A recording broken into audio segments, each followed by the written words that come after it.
আমাকে যেদিন পাত্রপক্ষ দেখতে আসলো ঠিক সেই দিনই বাবা দ্বিতীয় বিয়ে করে ঘরে আনলো, তাও প্রেগনেন্ট অবস্থায়। দাদিও মাকে অপমান করতে ছাড়েনি।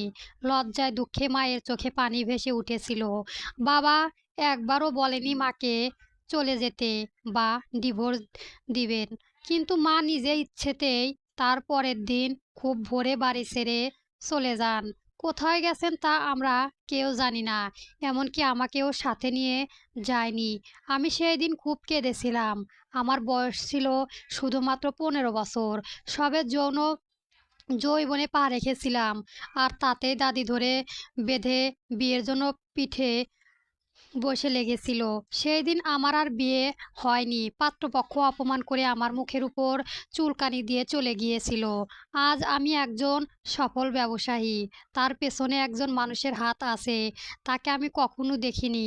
শুধু অদৃশ্য থেকে আমাকে সাহায্য করে যাচ্ছে। নামটাও পুরো বলেননি, শুধু বলে ছোট পরিচয় দিয়েছে।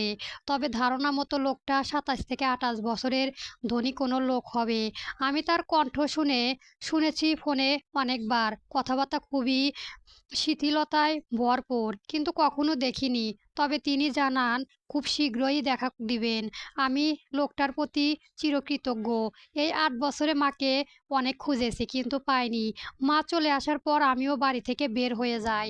বাবার দ্বিতীয় বিয়ে করার পর আমি আর বাবার দিকে ফিরে তাকাইনি। যে বাবা মেয়ে পাত্রপক্ষ সামনে প্রেগনেন্ট বউ নিয়ে ঘরে ঢোকে, সে আর যাই হোক বাবা হতে পারে না। দাদিও প্রতিনিয়ত মাকে অপমান করেছিলেন। বাবা দেখো দাদির বিরুদ্ধে কোনো প্রতিবাদ করতেন না, বরং বাবা উল্টো মায়ের গালে হাত তুলতেন।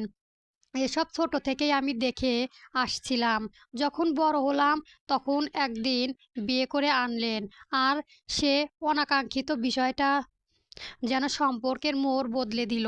সেই দিন আমাকে আমার এক স্কুল শিক্ষক আশ্রয় দেন। তারপর পড়াশোনা আগের মতোই শুরু করলাম। ব্যবসায়ী হওয়ার পর সবার আগে আমার মাকে খুঁজতে শুরু করলাম। এই 8 বছরে মাকে অনেক খুঁজেছি কিন্তু পাইনি। তবে মা, আমার বিশ্বাস আমি আমার মাকে খুঁজে বের করব। আমি জানি মায়ের বয়স এখন 39। কম বয়সে বাবা মায়ের বিয়ে হয়ে যায় প্রেমের সম্পর্ক করে। নানির পরিবারে কেউ মেনে নেননি, তাই মাকে আর গ্রহণ করেননি। নানা নানিও মারা গিয়েছিলেন।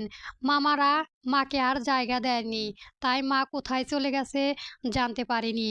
আমি ব্যবসায়ী হওয়ার পর সর্বপ্রথম এতটাই মাথা রেখেছি মাকে খুঁজে ফেলে বাবা দাদিকে আইনের আওতায় আনবো। কিন্তু আজ হঠাৎ আমার অফিসে একজন অর্ধবয়স্ক মহিলাকে দেখে আমি থমকে গেলাম। রীতিমতো আমার হাত পা কাঁপছিল। আমার হাত থেকে কলমটা পড়ে গেল। আমি হঠাৎ করে দাঁড়িয়ে পড়লাম।